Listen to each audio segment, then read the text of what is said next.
Continuação. Em Amós 1:1, fala que Amós era boiadeiro e lavrador de sicômoros. Amós 7,14 também relata algo. A Bíblia não diz textualmente que Oséias era sacerdote, como acontece com Jeremias e Ezequiel, que eram sacerdotes. Jeremias 1, versículo 1, Ezequiel 1, versículo 3. Mas o profeta revela seu alto conceito sobre os deveres dos sacerdotes, referindo-se a eles com certa frequência. Faz menção da lei de Moisés e as coisas imundas. Porém, esses não são dados suficientes para se afirmar que ele era ou fosse um sacerdote. Observe que Oséias não era um sacerdote, mas fazia menção da lei, das coisas imundas, mas essas coisas não faziam suficientes para ele ser um sacerdote. Então agora nós vamos para o tópico de número 4, o estranho casamento de Oséias. Esse casamento é uma alegoria? Dentre as inúmeras interpretações desse casamento, podemos avaliar 3 das mais usadas. A primeira é a que se trata de uma alegoria. Agostinho defendia que essa interpretação com muito ardor. Todavia, o texto sagrado não abona tal interpretação. O texto parece ser literal, pois a esposa é identificada pelo seu nome, Gomer, e da mesma forma o sogro de Oséias chamado Diblaim. A interpretação de Agostinho está hoje fora de cogitação pela maioria dos expositores da Bíblia. Então, não era uma alegoria, era literal. Ele literalmente casou com uma prostituta para o seu ministério profético mostrar o que o povo de Israel estava fazendo. E cada nome, que nós vamos ver mais para frente, dizia algo em relação ao que estava acontecendo. Gomer teria sido prostituta só depois do casamento? Essa é outra linha de pensamento sobre o casamento de Oséias. Segundo esta interpretação, o matrimônio do profeta foi literal e afirma que Gomer era pura quando se casou e que a expressão mulher de prostituições e filhos de prostituição aponta para a presciência de Deus, ou seja, Deus sabe antes de acontecer, né? Deus sabe antes de acontecer, presciente, antes de acontecer. Deus sabia de antemão que Gomer seria infiel. Veja bem, ela casa pura com o profeta, mas ela se torna infiel e Deus sabia disso. Se o profeta escreveu o seu livro no final do seu ministério, é possível que a princípio, no começo, Gomer não fosse uma mulher de baixa moral. Veja bem que Gomer, ela só foi relatada como uma prostituta depois, pelas ações dela.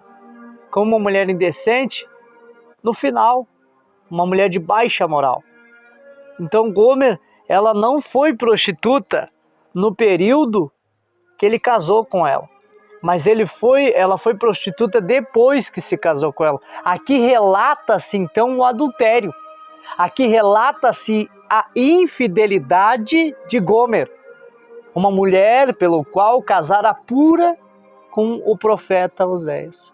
Só que Deus sabia de antemão que isso iria acontecer, que a infidelidade iria tomar conta. Assim como o povo dele havia deixado Deus e sido infiel com Deus, a sua esposa seria infiel com ele. Vamos então para a interpretação literal. A forma direta do relato profético torna claro e inconfundível sua historicidade. Porque uma mulher de baixa moral, proveniente de centros merétricos, não pode se tornar uma crente e se casar depois com um obreiro? Por quê? Por que não pode uma prostituta casar com um obreiro? Claro que pode. Não há condenação bíblica para isso. Raabe é um exemplo bíblico dessa situação. A proibição de se casar com uma meretriz é só para os sacerdotes e não para todos. Ou seja, sacerdotes do Antigo Testamento. Levíticos, capítulo 21, versículo 7. A ordem divina foi para Oséias se casar e não adulterar com ela. Veja bem que a ordem divina não foi ele ir e adulterar e pecar. Não. A ordem divina foi a seguinte: foi ele se casar com ela, para poder ter relação com ela, para poder ter uma vida com ela. Então, a prostituição é condenada em toda a Bíblia, e muito especialmente no livro do profeta Oséias. A proibição da união com uma prostituta não é proibição de um casamento com alguém dessa ordem ou dessa origem, que se converteu à fé cristã. Então, uma mulher que viveu da vida, que hoje até mesmo respeitando, hoje é uma profissão, que Deus venha abrir os olhos, não julgando, pois nós não somos a geração que julga, mas somos a geração que denuncia o pecado, mas ama o pecador, então nós amamos essas pessoas, que essas pessoas possam se voltar para o Evangelho. E nós ver essas pessoas se casando com homens de Deus, mulheres casando com homens de Deus, homens casando com mulheres de Deus. O simbolismo, então, do casamento. O casamento de Oséias é literal e simboliza ao mesmo tempo a situação espiritual de Israel. Olha só, a situação espiritual de Israel no casamento dele era pura, mas quando terminou, no final, já era impura, já era infiel, já era algo horrendo aos olhos de Deus. Jezreel, o nascimento do primeiro filho dele, era prenúncio do fim da dinastia de Jeú. Deus indignou-se com o modo de Jeú exterminar a dinastia de Acabe. É verdade que foi o próprio Deus que mandou cortar a tal dinastia, mas Jeú extrapolou o limite. É assim que acontece. Muitas das vezes Deus manda fazer algo e a pessoa vai lá e extrapola, joga os pés pelas mãos. Não é assim. Paciência, qualidade daquele que sabe esperar. Agora, o nome hebraico Israel significa Deus espalhará. A mensagem profética dessa narrativa ia mais além.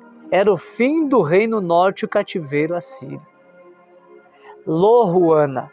Deus havia determinado desterrar as 10 tribos do norte. Por causa da sua infidelidade, o nascimento de Lohuana, que significa desfavorecida, ou de maneira mais literal, não compadecida, indicava ser uma filha ilegítima, portanto nascida sem amor do pai. Esse era o quadro espiritual de Israel naqueles dias. Por isso Deus não mais se compadeceria do povo de Israel, levando ao cativeiro, o fim de Israel. Lo-Ami. Como o adultério rompe os laços matrimoniais, assim Israel, por sua causa, infidelidade ao seu Deus, havia quebrado o concerto do Sinai. O terceiro filho era também ilegítimo e com isso fecha-se o ciclo. Oséias reconhece que Gomer adulterou e o nome Lo-Ami, que significa não povo meu, sugere o início das tragédias de Israel. A profecia se cumpre em 2 Reis, capítulo 17, versículo 18, versículo 23. Olha que interessante, ele suportou 2 traições dentro do casamento. Ela não foi, ela adulterou, mas teve o caráter de se arrepender e depois fazer de novo e voltar a estar com Oséias. Mas hoje nós estamos vivendo uma quebra de caráter e de aliança, tanto com Deus quanto com os homens. Nós não podemos fazer isso. Temos que ser fiéis a Deus, nunca quebrar a nossa aliança, o nosso pacto, o nosso concerto com Deus. Vamos para a conclusão. Vemos que no Velho Testamento, Jeová se utilizou da experiência do seu povo para se revelar a si mesmo, de maneira progressiva, culminando com a manifestação de sua plenitude na pessoa de seu Filho Jesus Cristo. Colossenses 2, versículo 9. Agora em Oséias começa-se a vislumbrar o amor de Jeová pelo seu povo e por toda a humanidade, amor manifestado no Calvário. Evangelho segundo escreveu João, capítulo 3, versículo 16, versículo áureo da Bíblia. Porque Deus amou o mundo de tal maneira que deu o seu Filho unigênito, único, para que todo aquele que nele crê não pereça, mas tenha vida eterna. É para isso, é essa restauração dos filhos de Deus que Deus quer fazer. É isso que Deus quer operar. É essa a vontade do Todo-Poderoso. O livro do profeta Oséias inspira os dias atuais também. O abandono da fé, a idolatria a homens, os adultérios entrando dentro das igrejas, os pecados. E muita gente dizendo, olha, mas essa tua barbinha, Jonatas, é pecado. É pecado eu usar barba ou eu adulterar? Jonatas, é errado fazer academia. É errado eu fazer academia ou andar em fornicação? Jonatas, é errado tu jogar futebol. É mais errado jogar futebol ou eu andar falando mal da vida dos outros? Veja bem que a infidelidade não está em atitudes que trazem benefícios para o corpo físico, mental, para a saúde. Mas a infidelidade, ela está ligada a ações que desagradam tanto a Deus quanto aos homens. Nem Jesus agradou todo mundo. Não espere agradar a todos. Mas você também não precisa estar desagradando a Deus. Agrade ao Senhor. O que significa a palavra agradar? Significa alegrar. Alegre o coração do teu Deus. E eu termino esse vídeo dizendo para você que muito obrigado por me acompanhar até aqui. Tenho certeza que você aprendeu com o profeta Oséias. E comigo nessa noite. Que Deus venha abençoar a tua vida. Não se esquece de deixar o teu like, deixar um comentário e também compartilhar esse vídeo. Se inscreve, nos ajude. Eu tenho certeza que Deus vai te abençoar. Fique na graça e na paz do Senhor. Esse foi o estudo de hoje. Que Deus vos abençoe.